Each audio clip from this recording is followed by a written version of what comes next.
Boa noite a todos, sejam muito bem-vindos à Casa de Bezerra de Menezes. Eu convido para que nesta vibração elevada a Jesus possamos agradecer a bênção desta oportunidade, desse dia, de termos aqui chegado. Ao Mestre Jesus, eternamente a gratidão por tudo o que tem realizado pela nossa evolução, pelo nosso desenvolvimento,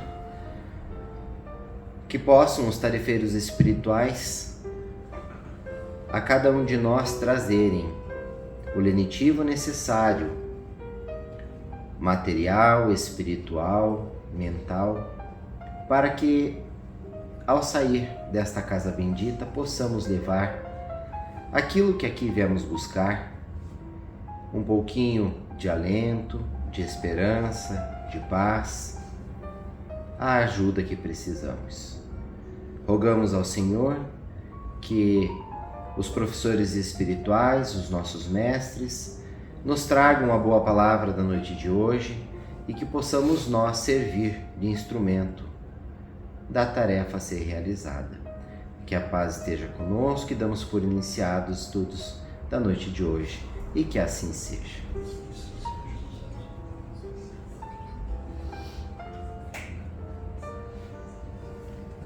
Vamos iniciar pelo livro Poetas Redivivos. São diversos espíritos que escreveram poesias pelo médium Chico Xavier. A porta. Se trabalhas na porta, ao acolher alguém, oferta de ti mesmo a mensagem do bem. A porta aberta exige vigilância. Justo pensemos nisso. A prudência, entretanto, não exclui atenção e serviço. Frequentemente aquele que te busca, ainda mesmo quando não te agrade, é um companheiro que procede em crise da terra triste da necessidade. Viajores pedintes consulentes nem sempre se revelam como são.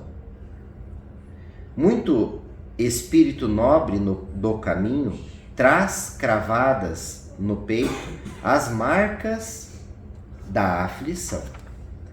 A porta unida à rua é um dos pontos mais santos que há no lar. Se te dispões a receber quem chama, exerce o privilégio de ajudar. Fôssemos nós da fila dos que passam na longa e desditosa caravana, quanto agradecimento a quem nos desse leve parcela de ternura humana. O olhar de compreensão, o sorriso de paz, o entendimento, uma palavra, são migalhas de amor que enaltecem a vida e que a vida abençoa. Crês na esperança como crês no céu. Dizes que a caridade te conforta. Não negues, desse modo, a quem te pede auxílio, a bondade na porta. Do Espírito Manuel Monteiro. Essa poesia foi aberta aleatoriamente no dia de hoje. Achei muito interessante, porque justamente nós estamos trabalhando para compreender como que é a nossa vida, como nós somos e como que nós nos comportamos perante as situações da vida. A porta realmente é um grande símbolo daquilo que nos separa do exterior. Tem uma imagem muito interessante que há muito tempo é difundida, onde há uma casa, uma porta sem fechadura e o Cristo do lado de fora. Vocês já devem ter visto por aí. E ela simboliza justamente que nós que estamos do lado de dentro, nós é que temos a escolha de abrir ou não para Jesus. É uma opção, é uma escolha, é um querer que nós temos. Da mesma maneira, o poema aqui cita a questão da prudência, que nada mais é do que o direito de sermos inteligentes, de sermos racionais e pensarmos naquilo que está girando ao nosso derredor, aquilo que está ocorrendo no nosso dia a dia, que ocorre conosco e que nos leva justamente a ter as experiências para que a gente não venha a sofrer pelas escolhas que venhamos a tomar. O símbolo da prudência, como apontou Jesus, a cobra, não que ela seja venenosa ou peçonhenta, não, mas no sentido de que ela está sentindo as vibrações ao seu derredor, a mudança de temperatura, que faz com que ela, de uma maneira ainda no instinto de sobrevivência, esteja preparada para que um mal maior não lhe aconteça. E normalmente nós não vemos esta passagem desta forma. A gente não olha que nós devemos ser prudentes como a cobra nesse sentido. Nós olhamos que nós temos que estar pronto para dar como diz assim, a abocanhada, dar a envenenada no outro. Então vamos olhar por este lado da prudência, por este lado de estarmos conscienciosos do que está acontecendo conosco. A nossa casa material é uma coisa, mas a nossa verdadeira morada, a morada do nosso espírito, que é quem habita este corpinho aqui que vocês estão vendo, ou o corpo, os corpos dos espíritos, porque quando nós morremos, nós continuamos a ter um corpo. Isso pouca gente acaba comentando. Nós temos corpos, vários corpos. Então podemos citar de uma maneira mais genérica o corpo material e o corpo espiritual, o corpo perispiritual, que são as moradas do espírito. Um ser que irá, logicamente, dar a transcendência e prosseguir vivendo. Então, a nossa morada, a nossa casa, ela deve estar de portas fechadas, com toda a prudência, para aquilo que não seja bom. Isso é um ponto pacífico, todos concordamos. Temos que estar com toda a segurança para que um mal maior não nos achegue. Quando nós falamos em casa, nós temos que pensar em casa mental, porque o que nos abre a morada do nosso espírito para a influência exterior é a nossa mente. Sabedores disso, nós passamos então a ter uma reflexão maior no nosso dia a dia com aquilo que interage com a nossa mente, com os fatores exteriores e íntimos interiores nossos que vão justamente relacionar e correlacionar com a nossa vida, o que acontece por aí adiante. Então, agradecemos nosso irmão poeta pela poesia de hoje e nós trazemos então, vamos ver se eu encontro aqui,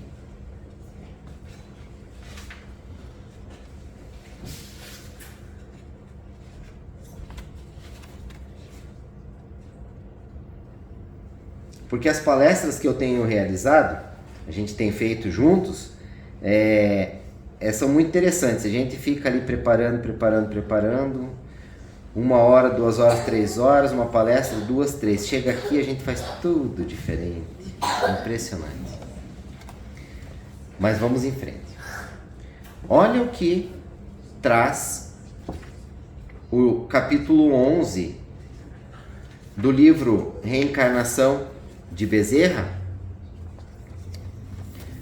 ditado esse capítulo por Odilon Fernandes. Quando nos dedicamos a uma matéria, é muito difícil adquirir o doutorado. A miúde, o doutorado único, exclusivo, quem tem é o Mestre Jesus. Então, por isso que eu falo que a gente estuda conjuntamente. E na sequência ele traz o seguinte dizer: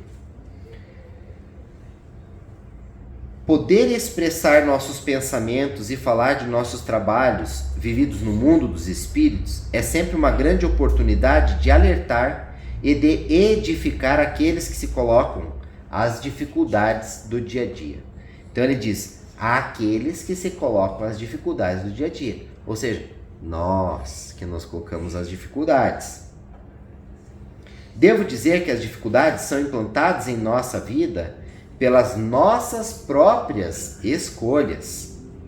Mas muitos dirão, as nossas escolhas sofrem influências.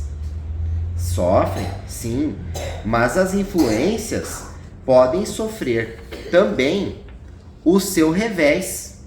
O influenciador pode vir a ser o influenciado. Como? Objetivamente, quando o influenciador encontra dificuldade em imprimir em sua vítima os seus deletérios pensamentos, oportunamente se faz o revés, o contrário.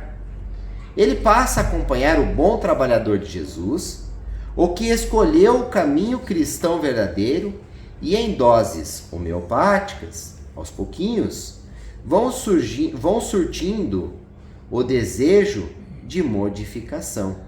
Então temos sim jeito, temos como aplicar as leis amoráveis de Jesus para o aprendizado daqueles que querem nos afastar do caminho já percorrido e ensinado pelo Mestre.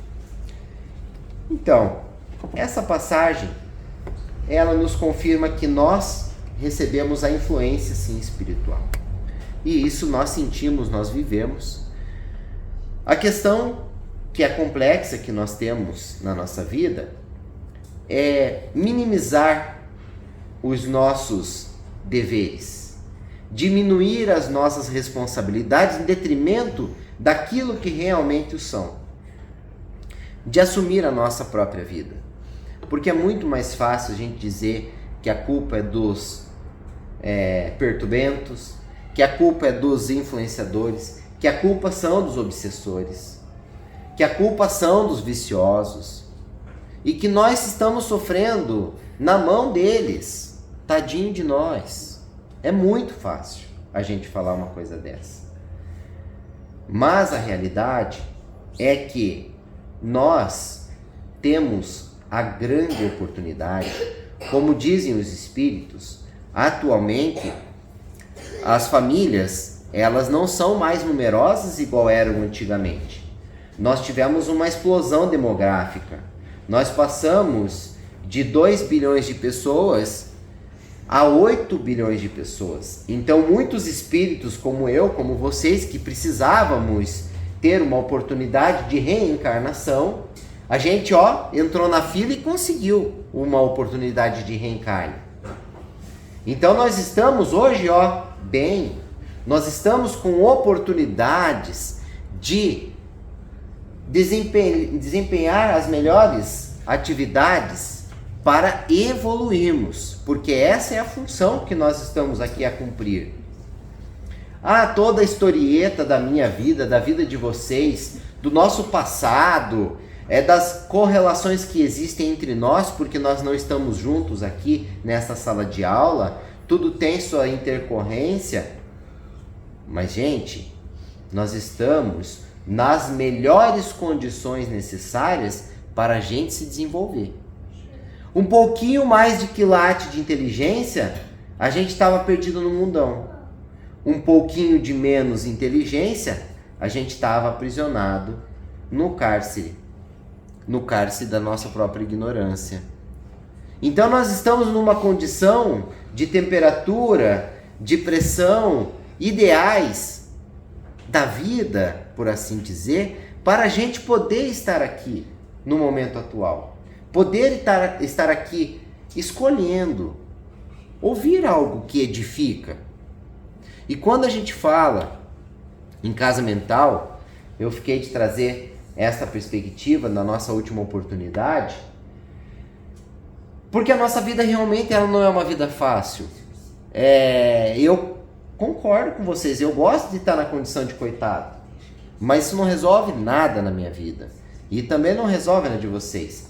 Então a nossa psicosfera mental, ela fica turva, ela fica turbulenta, a gente fica desarmonizado, desequilibrado, porque a gente está verdadeiramente dilacerado nos pensamentos, nos sentimentos, nas emoções. A gente não está alinhado, aprumado com Jesus. E a gente fica numa condição turbulenta. Eu adorei quando vi essa imagem, porque ela me representa o quê? Nós estamos aí num período pós-pandemia, são o que? Os vírus, os bichinhos que estão em cima da gente, não é? A gente atende os irmãos espirituais que vêm com grande dificuldade na doutrinação mediúnica, vem conversando com eles e eles sempre estão como? Sempre cheio de bichinhos. Eles estão sempre cheios de bichinhos dentro do estômago, por fora, corroendo, comendo. Eles sentem este abalo todo. Mas não é só eles. Na verdade, se a gente parar bem para pensar, a gente também está sendo ali, mastigadinho de aos poucos. Porque a nossa psicosfera mental está assim. Ela está judiada. Ela está, como diz, cheia de bichinhos. E hoje nós temos o que na nossa sociedade, que nada mais é do que o reflexo do mundo espiritual, com inúmeros, diversos vírus.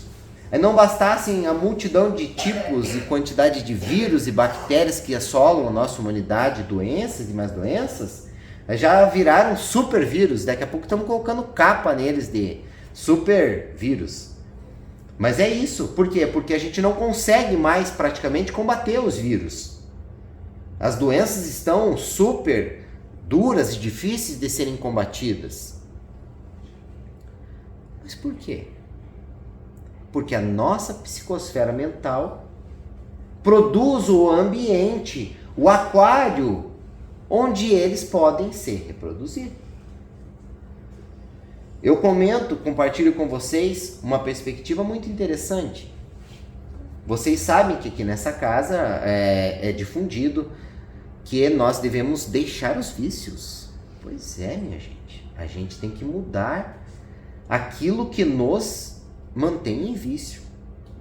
Hoje mesmo estava respondendo uma mulher muito necessitada, que ela passou pelo Covid, teve ali um quase morte, e ficou muito mal, está muito mal. E ela pedindo ajuda. Então nós fomos ali descortinar uma conversa fraterna com ela. Qual era a perspectiva, né, do que ela queria. Ela queria uma ajuda espiritual, ela queria uma ajuda de cura.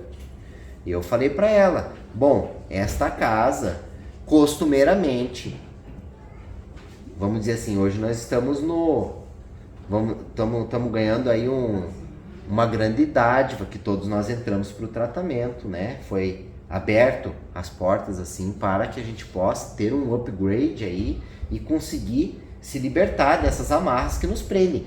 Mas os tratamentos antes do Covid eram realizados na medida em que as pessoas já não mais estavam viciosas. Na perspectiva de que a ordem de Dr. Bezerra de Menezes, do diretor da casa, do irmão Edson, haviam tantas pessoas que queriam tratamento, mas elas não queriam se curar, elas queriam o milagre da cura, e é o que a gente quer. A gente quer estar bem com saúde, mas não quer estar com uma vida em plenitude, curados. Vejam só que incompatibilidade. Eu quero estar com a minha saúde plena, para desfrutar de uma vida nos prazeres da matéria, para desfrutar dos vícios, das situações da matéria. Mas eu não quero me curar efetivamente, porque eu quero continuar vivendo como eu vivo. Mais ou menos assim, tem um pulmão novo aí pra mim, porque eu fumei minha vida inteira e eu estraguei aquele. Troca aí pra mim, moço. Não tem uma loja para trocar meu pulmão? E o meu coração que está em descompasso, é o seguinte, eu não cuidei dele esse tempo todo. Não cuidei dos sentimentos, eu não cuidei das emoções, eu não cuidei do que eu ingeria, dos tantos de coraçõezinhos que tiveram que ser dilacerados para que eu me alimente, por exemplo, da carne. E aí eu enchi meu coração de energia ruim. E aí eu abafei os seus batimentos. Nossa sociedade está aí com grandes problemas, graves problemas cardíacos, problemas circulatórios, problemas disso, daquilo, aquilo outro. Mas nada mais é do que uma intercorrência do que a gente vive. Porque nós somos senhores do nosso destino. E aí que só trocar o pulmãozinho não resolve. A gente tem que curar-se. A gente tem que retirar essas energias deletérias que nós imprimimos em nós mesmos. Nós nos danificamos. Sim, as influências existem. Vontade de chamar a gente para ir pro bar, vontade de chamar a gente para ir para as baladas, para as zorras, enfim, para tudo quanto é lugar de prazeres mundanos, existem. A questão são as escolhas. As influências estão chamando, mas eu estou abrindo a porta para essas influências, ou o Cristo que me chama há 2000 anos e eu não abro a porta para ele? Não, Senhor, é o seguinte, o Senhor fica aqui do ladinho, na hora do milagre eu te chamo, daí você resolve para mim, beleza? Aí a gente negocia, tá tudo certo. Não, não é assim, gente. Então, eu digo para vocês, se vocês não conhecem, não sabiam de antes da pandemia, esta casa somente realizava o tratamento individualizado quando a pessoa já tinha parado de fumar, parado de beber qualquer bebida alcoólica, já tinha parado de ingerir qualquer alimento de origem animal, como carne branca, vermelha, carijó, preta, roxa, enfim. Porque primeiro a gente tem que querer se curar, para depois vir o remédio. Por que vocês acham que isso acontece? Porque há o respeito do livre-arbítrio. Há o respeito ao direito de escolher. Quando a gente vai passando a esses slides, eu vou trazendo mais algumas informações para vocês. Quantos pensamentos temos por dia? Hoje falam-se que é em torno de entre 50 mil a 95 mil pensamentos, mas não se sabe exatamente, né? Uma quantidade realmente muito grande. Significa, por exemplo, que durante esta mensagem poderemos chegar a ter entre 200 e 330 pensamentos.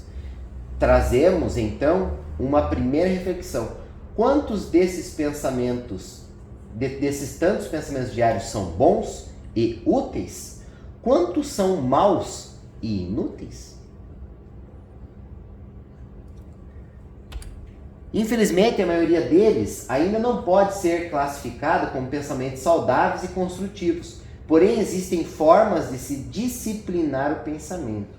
Pois bem, pensar é a elevada forma de se viver. Aqui vão alguns ensinamentos importantes a respeito da disciplina do pensamento.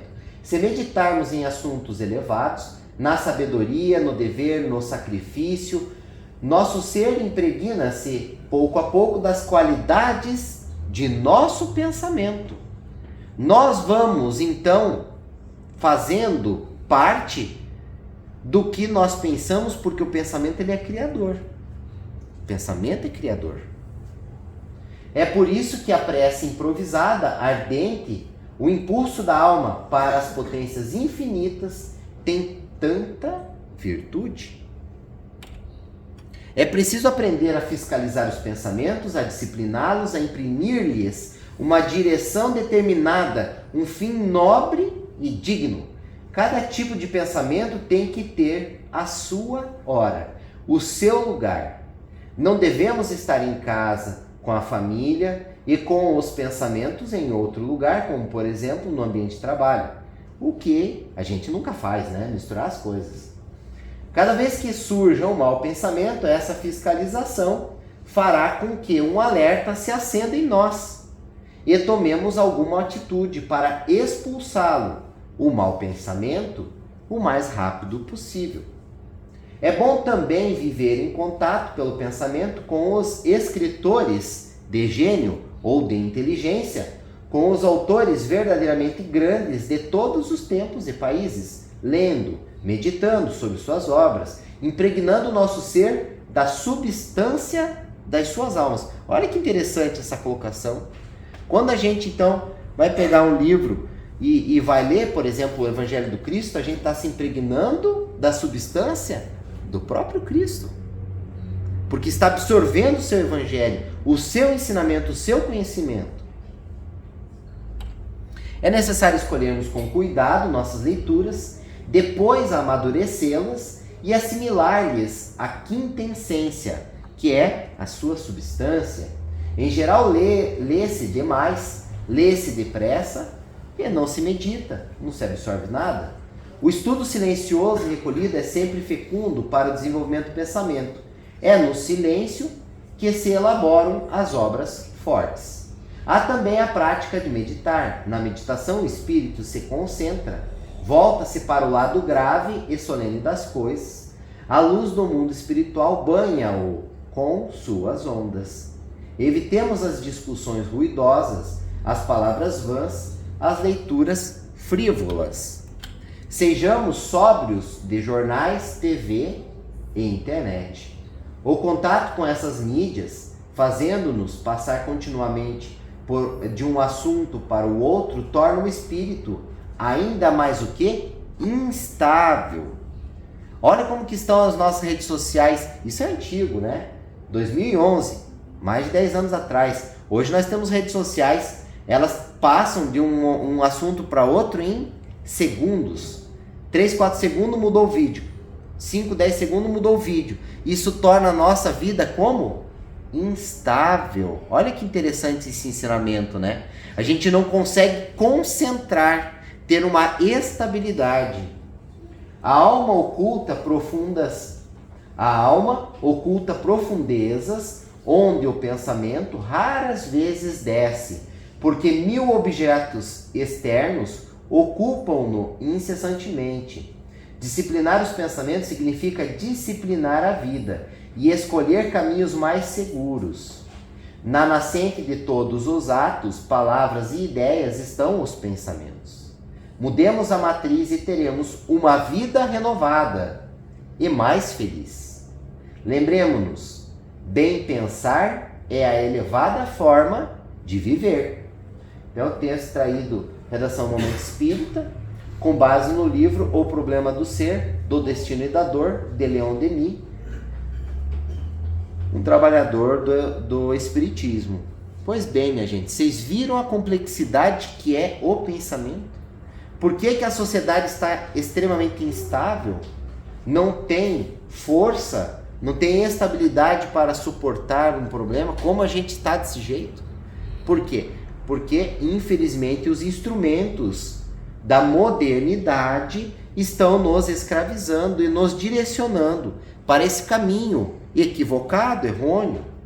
Não por acaso, porque quem detém, vamos dizer assim, a chave para o controle mental na treva são espíritos que não são bons, eles são muito inteligentes, científicos, tecnológicos, e eles promovem justamente esta forma de evolução tecnológica para manipulação das massas. Outrora era de uma maneira mais sutil, mais suave. Hoje são muitas e muitas mentes a mais, como eu disse, de 2 bilhões para 8 bilhões, Então temos que ter instrumentos mais eficazes para controlar mais mentes, para manipular mais mentes. Temos ordem de espíritos trevosos que estão na maldade e que ainda não aprenderam sobre o amor de Deus. Eles, infelizmente, trabalham nessa espécie de manipulação mental. Nós temos que ser inteligentes e prudentes, sabedores de que isso acontece. Então, se a televisão me manipula, desliga a televisão. O celular, nossa, aí complicou, né? Vamos ter que lutar para desligá-lo. Enfim, tudo aquilo que nos torna escravos, nós temos que lutar para que a gente inverta esse processo de influência, que é um processo que nos vai justamente fazer com que a gente ou evolua ou decresça, como diz, no tempo perdido na escala evolutiva. A gente não retroage, fica parado, ou faz muita besteira, depois tem que reparar. Mas, para que perder tempo? Se nós temos um grau de consciência que ele é pequenino, eu digo para vocês, nós somos espíritos reencarnados, estamos com uma clareza mental hoje, agora, nesse momento. E dela nós temos que fazer o bom uso. Nós não sabemos como é que nós agimos efetivamente ao dormir, por exemplo, para onde o nosso espírito vai, porque ele vai para onde ele é semelhante. Se eu não estudo nunca, como que ele vai para um local de estudos quando eu durmo? Logicamente que não é semelhante. Então cada qual vai fazer a sua internalização de pensamento e vai buscar compreender como anda a sua própria vida. A respeito daquela mulher que pediu a orientação, nós orientamos ela. E ela, de uma maneira direta e muito, como diz assim, muito interessada, falou assim: parei de fumar há 10 anos. Logicamente, talvez se ela não tivesse fumado antes, prejudicado o pulmão, ela tinha passado pelo processo do Covid de uma maneira um pouco melhor. É aquele motorzinho que está menos desgastado, né? É aquele equipamento que está mais com condições de suportar as intempéries ali da estrada. Mas ela, então, falou que teve esse envolvimento com a viciação do cigarro e que bebia de uma maneira social, mas daí falamos a ela que de uma maneira social ela continua bebendo, logicamente ela não tem como receber todo o tratamento que possivelmente possa receber quando largar esse vício da bebida, e da carne também ela vai se propor. E a gente então indica, para qualquer forma de vícios, a gente coloca uma meta de 7 dias. É uma semana, gente. É uma semana. Você se propôs a largar qualquer coisa, uma semana. Um esforço contínuo de uma semana. Os espíritos amigos, os médicos já estarão aplicando o remédio na gente para a gente não ter o processo de abstinência. Aquele processo onde que a gente fica, como dizem, material, mas principalmente espiritualmente dependentes, necessitados daquelas substâncias viciosas. Então eles aplicam em nós o remédio, a gente não vê, não sente, a gente usa água fluidificada e de repente nem vê o que está acontecendo. Passou 7 dias, faz um balanço da sua vida. Como que foi a sua vida até então? Como que foi os 7 dias? Como que está agora? Isso é pessoal, particular, cada um faz sua escolha e decide se quer ou não quer. E depois toma a decisão se vai querer largar efetivamente ou não. E aí nós temos todos nós de exemplo que paramos. Por isso que quando vocês veem qualquer um dos tarefeiros aqui nesta casa, todos estamos neste critério de filtro, de uma melhora ainda que seja inicial nestes vícios, porque eu digo para vocês, não é isso que vai nos levar para o céu, porque o que vai nos levar para o verdadeiro céu, para o reino do Senhor, é viver no amor, viver na caridade, na fraternidade universal. Mas para a gente poder alcançar isso, a gente tem que entrar nesse processo de libertação, onde que a gente vai descortinando um universo que ele está escondido. Horas, o cérebro é um instrumento que traduz a mente, é o manancial dos nossos pensamentos. Através dele, pois, unimos-nos à luz ou à treva, ao bem e ao mal. Por que que o cérebro é esse instrumento e a mente faz tudo isso? Por que que os pensamentos nos levam à luz ou à treva? Porque é o pensamento que escolhe. A gente escolhe o pensamento. Vem uma ideia, vem outra ideia, vem um pensamento, vem outro. Vem 50 mil pensamentos no dia. E são 50 mil escolhas que a gente vai efetivamente realizando. Vou pisar aqui? Não vou pisar aqui. Olha, vou cair. Me seguro. Tem onde me agarrar? Opa, pensamento de raiva, não quero. Pensamento de amorosidade. Opa, esse é bom, eu abraço. Ah, na hora de almoçar, hoje fiz uma experiência. Meu prato lá bonito, porque eu sou um bom vegetariano, mas pouca verdura, né? E aí, então fiz uma experiência. Temos um trabalhador aqui da casa que ele é triatleta, mais de 60 anos. O bicho corre quilômetros e pedala e nada e tudo mais. Tá em grande forma. Eu, vamos dizer assim, não sou tão assim atleta, né? Mas, então eu fiz uma experiência. Então o Caetano lá põe lá os pratos bonitos de saladas e tá firme e forte. Eu fiz a minha saladona hoje. Falei assim, bom, vou experimentar esse pensamento. Como é que ele anda, como é que ele vai. E é assim, gente, são escolhas. Escolhas de pensamentos. E isso é o crucial da vida, gente. No fim das contas, é o que a gente está escolhendo. Estamos marcando o X ali, se é a letra A ou a letra B da questão em todo momento. Vou por aqui ou vou por ali? Não gostei nem daqui nem dali, quero um outro caminho. Será que tem por aqui? Será que tem por lá? Então nós estamos olhando, percebendo e escolhendo. Vejam, eu coloco sempre a indicação dos livros do Mundo Maior, de André Luiz por Chico Xavier, para que vocês vão buscar mais conhecimento também.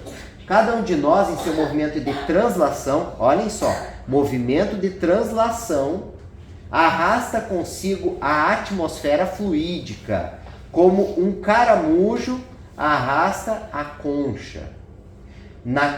Mas aquele fluido deixa vestígios da sua passagem, deixa como um rastro luminoso, inacessível aos nossos sentidos, no estado de vigília, permitindo, entretanto, aos sonâmbulos, aos videntes e aos espíritos desencarnados reconstituir os acontecimentos e analisar-lhes as causas. Mas o que me interessa é que ela está dizendo em cima. A gente arrasta conosco a atmosfera fluídica. Essa atmosfera, este eu carrego comigo ele. Mas quando eu falo que eu carrego esta atmosfera, eu tenho força de atração e de repulsão de corpos, assim como todos os seres da criação. Vamos pensar os seres grandes para compreender um pouco melhor. O planeta Terra tem a sua força de atração, o Sol tem a sua força muito maximizada de atração, né? E temos também, por exemplo, o ímã, que dá para a gente compreender bem. Ele atrai aquilo que tem o magnetismo que ele quer. E nós? Qual é a energia que nós queremos? Qual é o elemento que nós estamos buscando? Nós estamos querendo o elemento do Cristo abrindo a portinha para o Senhor? Ou nós estamos querendo abrir a portinha para fazer as coisas erradinhas da vida? Vejam só, que interessante. Uma perspectiva de como nossos pensamentos, palavras e atos afetam o nosso corpo espiritual. A gente, normalmente, tá bem pretinho, bem feinho, bem erradinho. Por quê? Porque os nossos campos de energia, eles não pulsam a vida. Eles estão pulsando o ódio, o rancor, a vingança, a desarmonia, o desequilíbrio, os vícios. Estamos escolhendo tudo o errado. automaticamente o nosso corpo espiritual vai estar como? Dilacerado. A gente vai estar extremamente judiado. Quando nós temos uma dor no corpo físico, é porque já transcendeu, ou seja, nós sentimos essa dor no espírito, o espírito transcende ao corpo do espírito, corpo perispiritual, e que trespassa para o corpo material. E na matéria aí vai ter que ser trabalhado. Acontece que na matéria não se cura se você não curar a origem, que é o corpo do espírito e o espírito. E como que a gente vai fazer esse processo de autocura? Ou então nós todos querendo entrar no planeta de regeneração para nos regenerarmos, ou pelo menos para sairmos dos problemas que existem nos planetas de provas e expiações. Como? Como que nós vamos fazer para nos regenerarmos, para nos autocurarmos? É simples, minha gente. A gente vai trabalhar na mudança. Por isso que no Espiritismo é tão forte. A gente sempre fala e reflete, repisa na palavra da reforma íntima. Reformar o íntimo não é reformar o corpo de fora. Não adianta eu botar ali um botox que minha cabeça não vai ficar mais bonita, não. É o seguinte, o exterior não importa. O que importa é o interior. E o interior é o espírito. O ser pensante, que ele vai então produzir a psicosfera mental que vai atrair o que quer. Por isso que não tem como a gente falar assim, o tratamento ele vai ser extremamente eficaz para você, mesmo que você não largue dos seus vícios. Não tem como. Porque você pode, vamos dar um exemplo, eu posso entrar aqui viciado, por exemplo, no álcool. Eu vou entrar, vou fazer o tratamento, vou sair e eu vou continuar como? Viciado no álcool. Eu posso ter uma centena, 1 milhar de espíritos que são influenciadores que querem também o álcool, porque estamos semelhantes. Eles podem ficar aqui na casa em tratamento porque, porventura, ouçam uma palestra, uma orientação e aceitam o convite e não querem mais o vício. Porque o caminhar é individual. E eles aceitam. E ficam. Quando a gente intenciona querer novamente o álcool, quem que a gente atrai nessa força de atração dos corpos para perto da gente? Espíritos que querem a substância do álcool.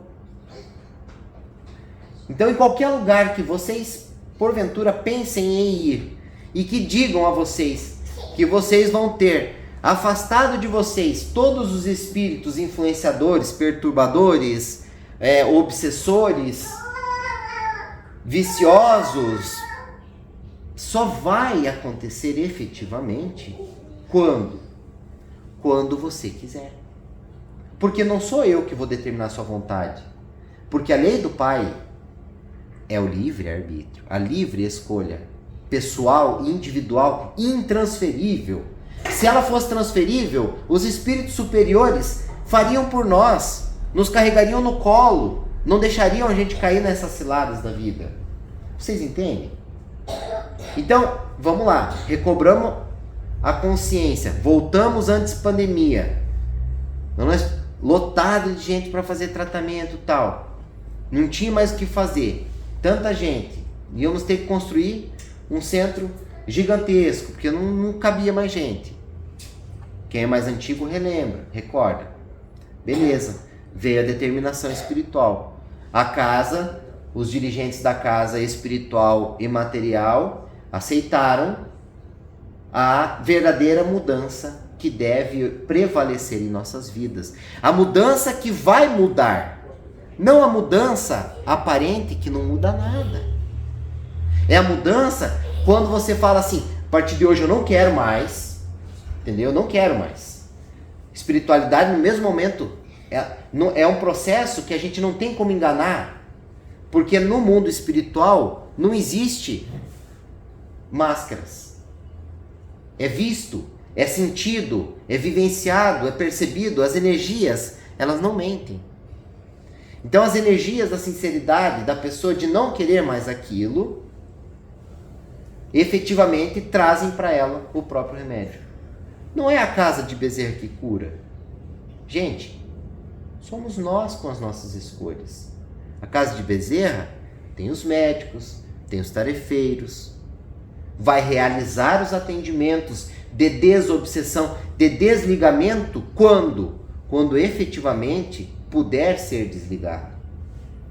Não pode tirar uma turma toda que me ajuda a me manter vivo, porque se não fosse essa turma toda sugando efetivamente essas energias deletérias de mim,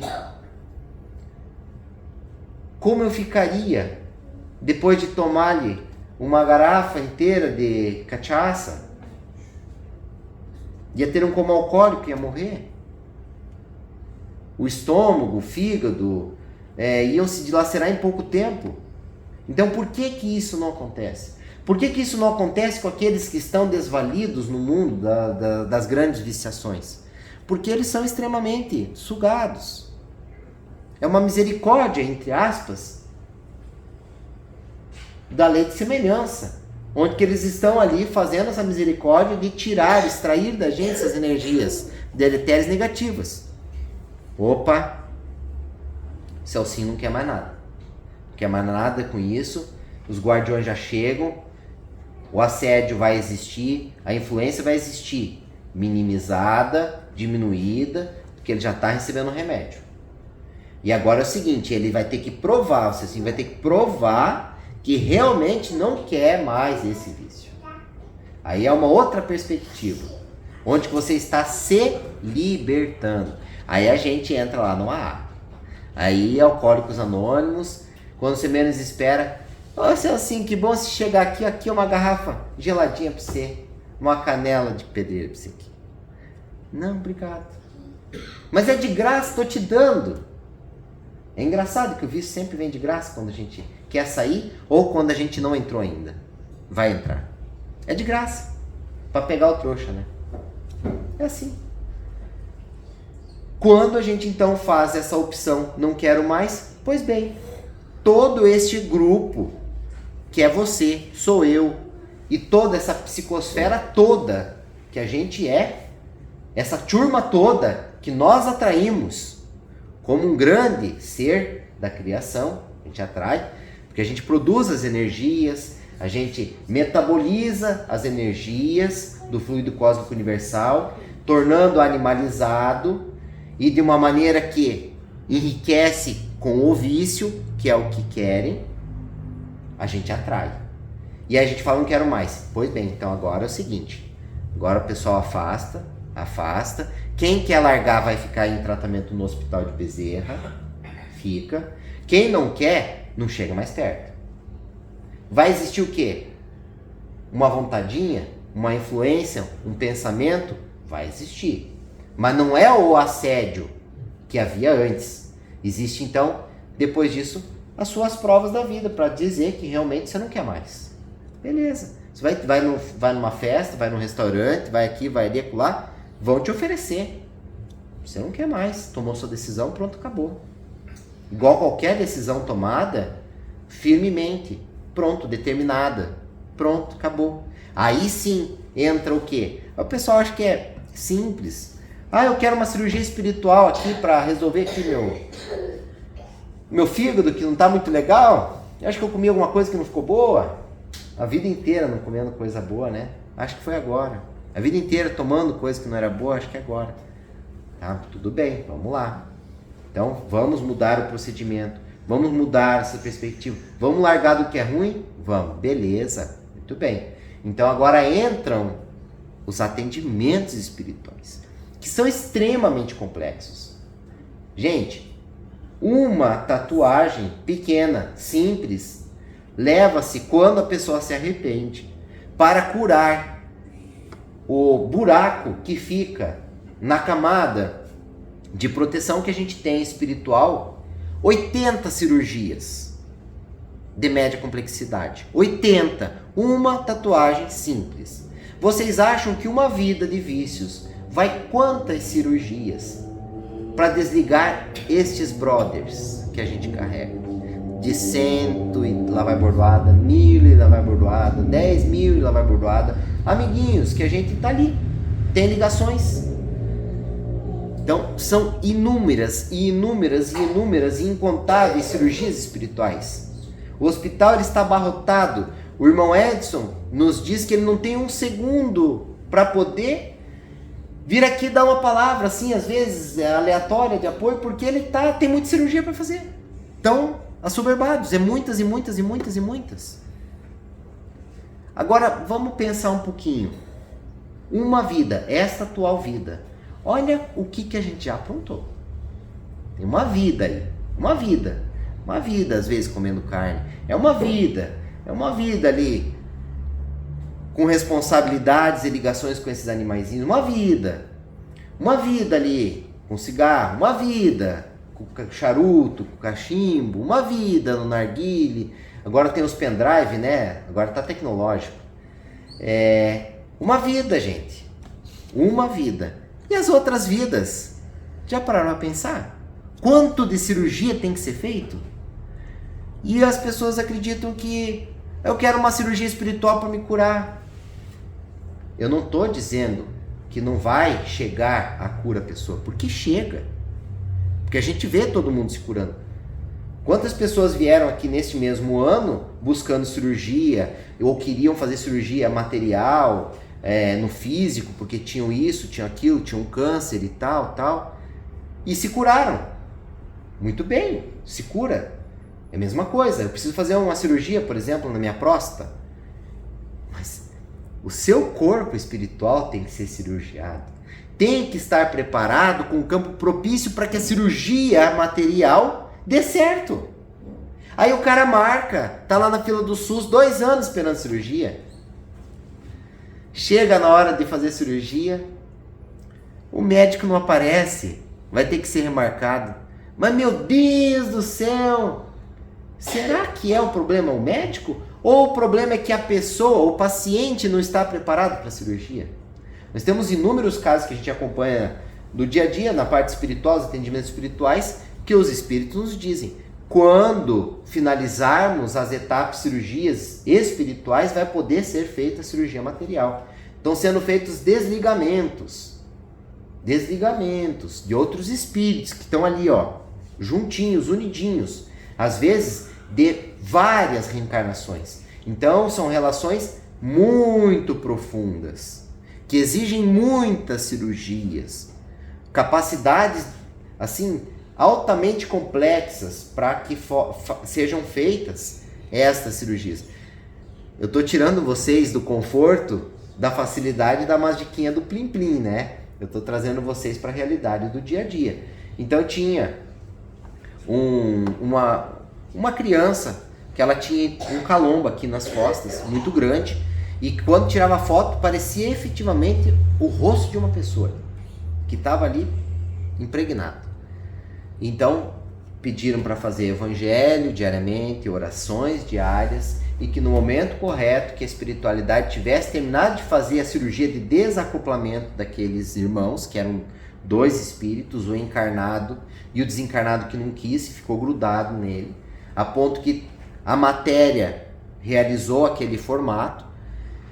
E aí foi 1, 2, 3 tentativas de cirurgia. A gente tinha orientado, os pais tinham recebido a orientação que não era para ir atrás de cirurgia enquanto não finalizasse as cirurgias espirituais. Nunca dava certo. Viajava, ia para Brasília, não dava. Ia para ali, não dava. Ia para São Paulo, não dava. O médico achava muito difícil, estava muito enraizado, tá na coluna, se tirar pode morrer, se tirar pode ficar tetraplégico. E aí abria, fechava, não mexia. Beleza. Quando deram o ok espiritual, falaram assim: agora nós estamos acompanhando o caso, a cirurgia vai acontecer.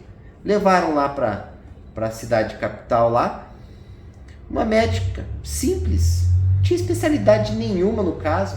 Não, esse caso é simples, eu vou mexer com ele nessa semana, tal. Levou, fez cirurgia, pá, resolvido o problema. Por quê? Porque existiu o findar da relação na parte espiritual. Desligou, desatou na parte espiritual. E foi quanto tempo, foram quantos meses de trabalho. Mas isso ninguém conta, por quê? Logicamente, aquilo que a gente faz, a gente não fica espalhando. Mas tá lá a criança vívida. Não conseguia dormir deitada direito, não conseguia sentar. Vocês imaginem a dificuldade de uma criança, um calombo enorme desse tamanho. E eu quero que vocês compreendam que o tratamento que a gente recebe, ele não é de imediatismo. Nós não trabalhamos com imediatismo. Porque imediatismo é mentira. E mentira é ilusão. E ilusão não é de Deus. Porque a vida é uma vida. E porque as leis de Deus são leis de Deus. E porque os tarefeiros espirituais da luz de Jesus, eles não podem derrogar a lei de Deus. E se quiser, vai dar erro. Porque as coisas são como elas são. Se você carrega contigo 10 mil brodinhos para extrair de você os elementos deletérios que você mesmo produz, como que você vai chegar aqui e em meia hora, uma hora, vai resolver tudo? 10 mil pessoas, 10 mil mentes, você tem que recolhê-las, acolhê-las, dar um lugar, instruí-las, cuidar dessas pessoas que são nossos irmãos. Todos são nossos irmãos. Então, quando a gente fala que a nossa condição ela não é bacana, não é bacana, é a realidade da nossa vida. Mas a gente tem que fazer o quê? Melhorar a nossa realidade. A gente tem que conscientizar-se de que os nossos pensamentos é que vão fazer imprimir na nossa vida a transformação para que a gente tenha uma vida melhorada. É nessa escolha que acontece diariamente. É nessas oportunidades do anjo da caridade que pinta na janela do nosso quarto, na janela do nosso carro, na janela do nosso trabalho. Enfim, em qualquer momento da nossa vida, na nossa casa, no nosso trabalho, na rua, em qualquer momento, vem o anjo da caridade e ele bate a nossa porta. E nós? Somos aquele que estamos vestindo o mais pequenino? Somos aquele que estamos dando de comer ao mais pequenino? Somos aquele que estamos dando a água de beber ao mais pequenino? Porque Jesus falou, quando você fizer pelo mais pequenino, é por mim que estarás fazendo. Isso é o que? Viver em amor, em caridade. É você olhar que existem outros seres ao nosso redor.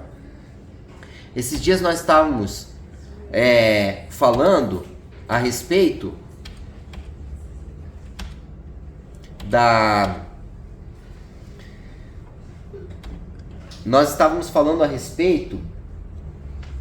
do pedido de ajuda que algum espírito que não esteja legal venha nos fazer. Como que um espírito em treva, ou seja, sem luz, sem conhecimento, não conhece, nunca ouviu falar, não conhece, não tem acesso, está sofrendo, está em dor, está arrebentado, é escravo, está sendo perseguido pelo chefe. É assim que é no mundo espiritual, se você não está com Jesus. Como ele pede ajuda? Como vocês imaginam que um fugitivo, olha só a figura que vem à mente, como um fugitivo de uma grande quadrilha, de um PCC da vida aí, uma grande corporação criminosa que pela mente controla os seus escravos, como que um escravo vai pedir ajuda? Ele não sabe ser gentil. Se ele tivesse gentileza, ele não estava naquela condição. Ele não sabe ser educado, que se ele tivesse educação, ele não estava naquela condição. Ele não sabe ser amoroso, fraterno, carinhoso. Como que ele pede ajuda? Ele grita. Ele esbraveja. Ele está sentindo dor. Ele não sabe como pedir ajuda. Ele não sabe que existe a esperança.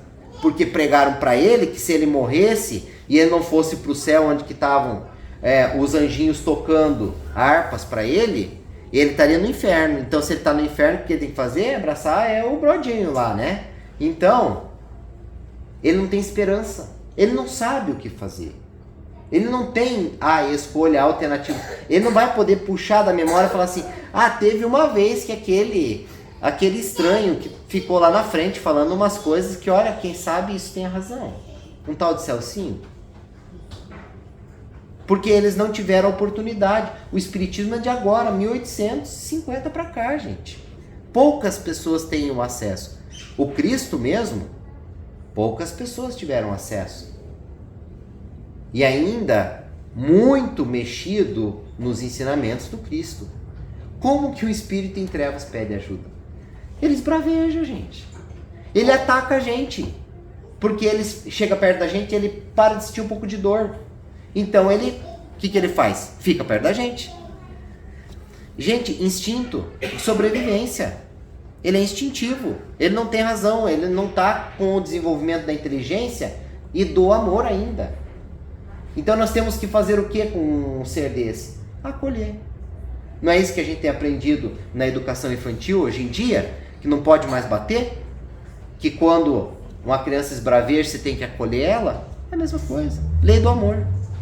Vem um espírito violento pro meu lado. Adianta eu amarrar e jogar abaixo da terra e... Não, ele é meu irmão. Onde que está o amor e a caridade nisso? Não adianta. Pode fazer. Você vai sentir mais dor. Porque ele vai ficar com mais raiva de você. Então o que a gente faz? Opa, veio uma dor que eu não sentia.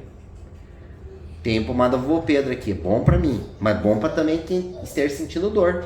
Porque da onde vem a dor, volta o remédio se eu mandar o remédio. Então tem a pomadinha vovô Pedro.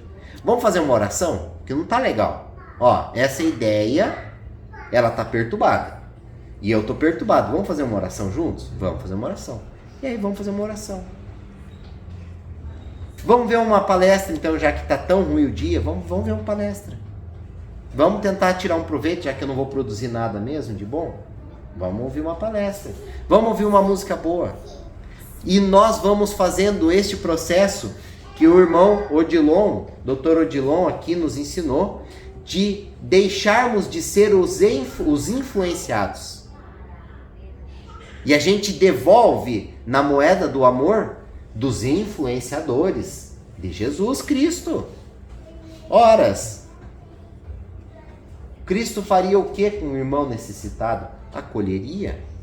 Ô meu irmão, agora a gente já fez uma oração. Você se encaminha lá para o Bezerra de Menezes, que lá você vai ter o auxílio. Lá você vai ter ajuda. Eu estava vos comentando que os tarefeiros aqui da casa têm um critério. E o critério é você estar sem estes vícios que são mais pesados. Porque aqui nós somos doadores de energia. Agora, como que eu posso querer ser um tarefeiro de Bezerra, de Maria, de Jesus, se as minhas energias são extremamente pesadas? Eu vou dar um passe e de repente o cara vai cair ali desfalecido, porque minha energia é pior do que a dele? Não dá. Então a gente tem que ter o quê? Caridade. Ora, se eu quero ajudar, eu tenho que estar bem para ajudar o outro que precisa de ajuda. Então são critérios. Critérios de tarefa. Somos doadores de energia. Somos médiums que nos mantemos de uma maneira em equilíbrio para que a casa esteja em equilíbrio. Para que aqueles que estejam desequilibrados sejam aqui recebidos e se equilibre. Porque desequilibrados eles já estão. Se eles encontrarem outros desequilibrados, aí não muda nada. Quem que se cura daí? Ninguém se cura. Jesus ensinou para os discípulos que não conseguiam ajudar a atender aqueles irmãos que estavam todos enlouquecidos. O que ele falou? É preciso ter fibra moral, força moral. Tem que ter uma força contrária, diferente, impositiva, no amor, para você poder convencer o irmão que está do outro lado, para ele deixar de fazer as barbaridades que ele faz. Senão ele vai olhar para mim e vai falar assim: não, mas pera lá, Celcinho, você é pior que eu, cara, que você está querendo falar alguma coisa? É aquilo que eu já vos expliquei. Não adianta eu falar para vocês, faça o que eu falo e não faço o que eu faço, não transforma ninguém, porque somos energia, somos sintonia. Então, dentro da minha psicosfera pequena, eu quero atrair vocês para a mudança, para a transformação, para a modificação, para que vocês curem-se e que não mais adoeçam. E que o corpo material vai ser um resultado da cura de vocês, efetivamente. Estaremos curados, estaremos bem.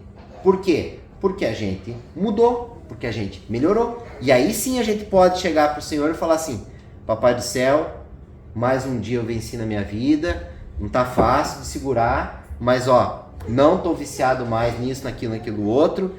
Se puder aliviar minha dor, Senhor, se puder dar um remedinho aí, ó, não tem uma morfina um pouco mais forte. Eu digo de carteirinha, porque eu também já tomei morfina e não resolveu nada. Por quê? Porque a dor não era no meu físico. A enfermeira olhou e falou assim: mas como que você não está sentindo o alívio da dor? E eu ali rolando de dor e não passava a dor. Ela falou: olha, eu sinto muito, não posso dar mais nenhum ml aqui de morfina, porque aí é risco de vida. Tá bom. Então só temos um médico para rogar nesse momento: Jesus. E aí o médico das almas, veja, médico das nossas almas. O corpo para Jesus é só um instrumento, ele fica em segundo plano. Essa é a mente, essa é a visão que nós temos que ver. O nosso corpo, ele é um segundo plano. Em primeiro plano tem que vir o eu. Quem é o eu? O eu, espírito. O eu, verdadeiro eu, espírito. O pensamento nasce na mente, percorre todo o organismo, cada célula. Olha que interessante, gente. Cada célula, antes de se irradiar, de sair, não há um segundo no nosso pensamento que não fique gravado no nosso perispírito. No livro Nos Domínios da Mediunidade, de André Luiz. Olha a ideia da imagem, né? A gente vai projetando aquilo que a gente pensa. Todo o pensamento nasce na mente, percorre todo o organismo, cada célula. Isso é o que? Ressonância, minha gente. Ressonância. Se o pensamento é ruim, o que acontece com as nossas células, nosso corpo? Ressoam o pensamento ruim. Ressoam o pensamento de vício. Ressoam o pedido de perdão. Ressoam a misericórdia. Ressoam a indulgência. Ressoam a paz. O que nós ressoamos? O que sai de nós?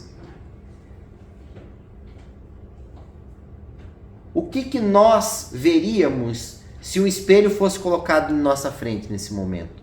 Sem esse corpo que nos, como uma máscara, esconde a realidade do espírito. O que nós nos olharíamos? O que nós veríamos? Os vícios, quais são os vícios que a gente tem?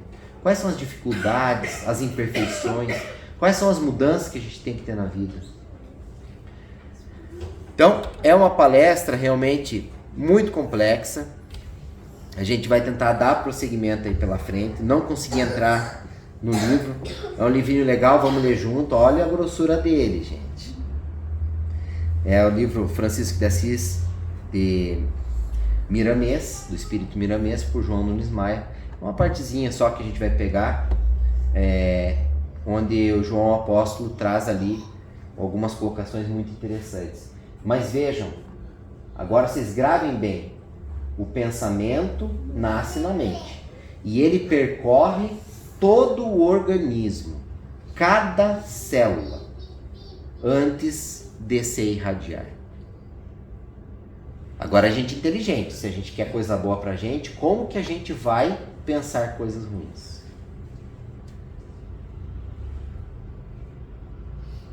$50 mil pensamentos ruins na vida? 90 mil pensamentos ruins na vida? Tô falando do dia, né? porque nós já vimos que a pesquisa era do dia. Agora você imagina um ano, quantos milhões e bilhões de pensamentos dão? Numa vida, 10 anos de vida de pensamentos ruins. Olha como que nós fortalecemos o errado. Olha como que a gente dá força para a maldade. Se o pensamento ele é criador e a gente vai atrair o que pensa, é culpa do Senhor a dor que a gente sente? Não é, né? É a gente.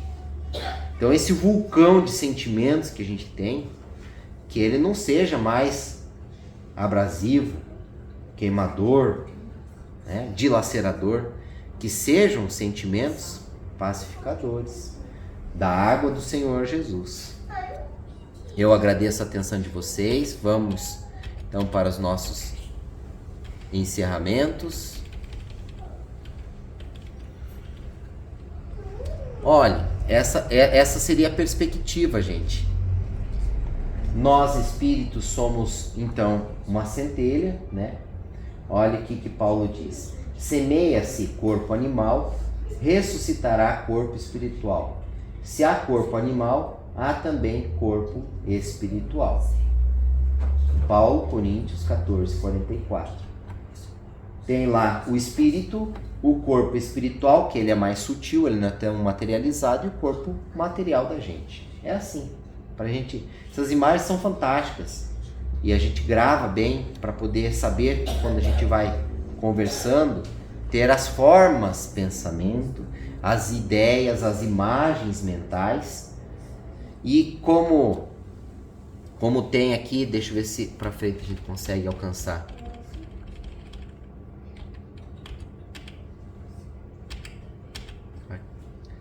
Olhem que interessante essa imagem. Aqui, então seria a palestra, né? Aí aqui está o palestrante. Nós temos aqui espíritos, que são os palestrantes efetivos do dia, não nós que estamos aqui. E temos a orientação espiritual, que é pela mediunidade. Vocês não estão vendo o pessoal atrás de mim? Nem eu, né? Tô brincando, mas é a ideia, gente. Não é ideia, né? Não sou médium vidente, não. E aqui é o quadro. Vocês estão vendo o quadro? Olha que interessante. É a imagem. Então a gente vai falando e esse quadro mental ele vai se criando.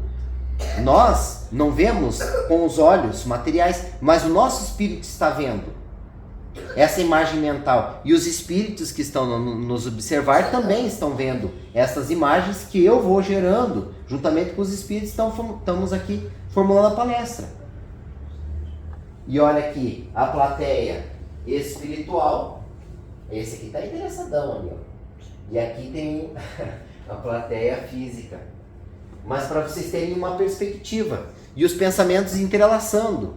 São energias, às vezes coloridas, às vezes mais pretinhas, outras mais vermelhinhas.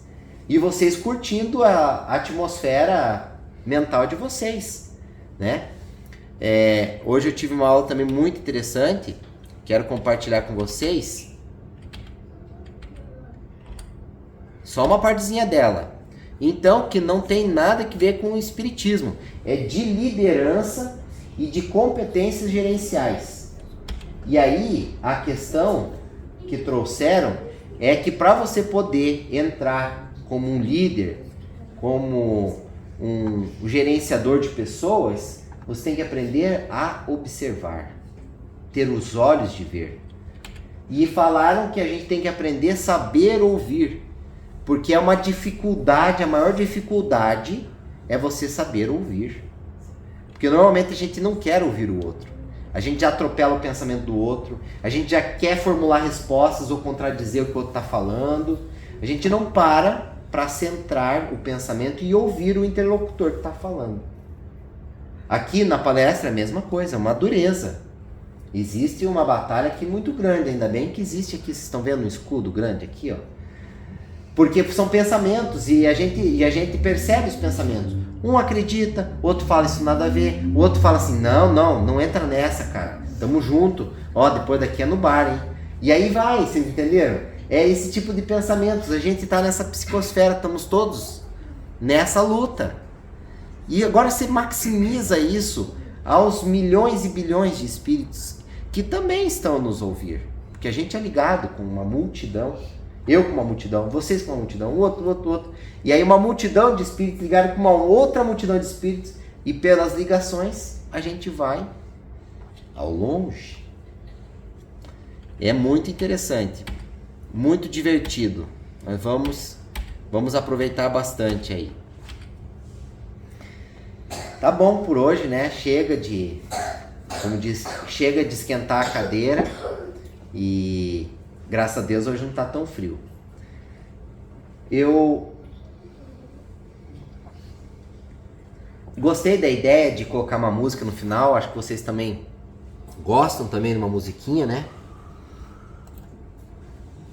Vamos aproveitar pra gente colocar uma música harmoniosa depois de tanto embate e pauleira aqui nessas ideias.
Permitamos todos a nos abrir para uma nova vida, a vida nos passos do Mestre Jesus, uma vida modificada, melhorada, onde não mais seremos escravos de vontades, de desejos mundanos.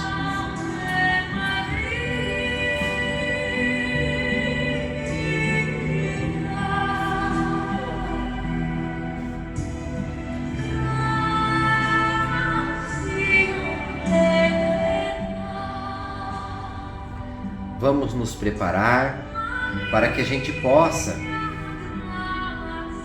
diante dos ensinamentos do Mestre Jesus, transcender o homem velho, modificar o quadro que vivemos hoje, nos espiritualizando.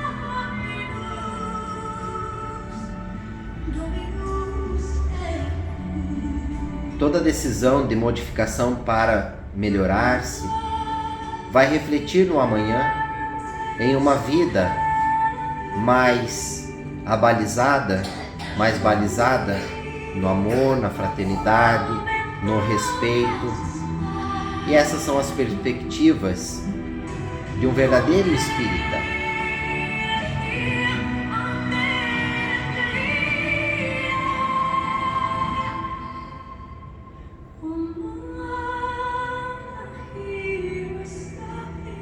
nós temos que imprimir em nossas vidas a efetiva mudança, porque é a mudança que irá nos dar o passaporte da paz, da tranquilidade, para termos uma vida em paz de consciência e um local bom lá no amanhã, quando viermos a ser chamados para prestar contas dos talentos que o Senhor nos deste. Sejamos sábios, prudentes com as influências e inteligentes para saber escolher o melhor da vida. Vamos em paz, na proteção dos guardiões, e até uma próxima oportunidade. Obrigado.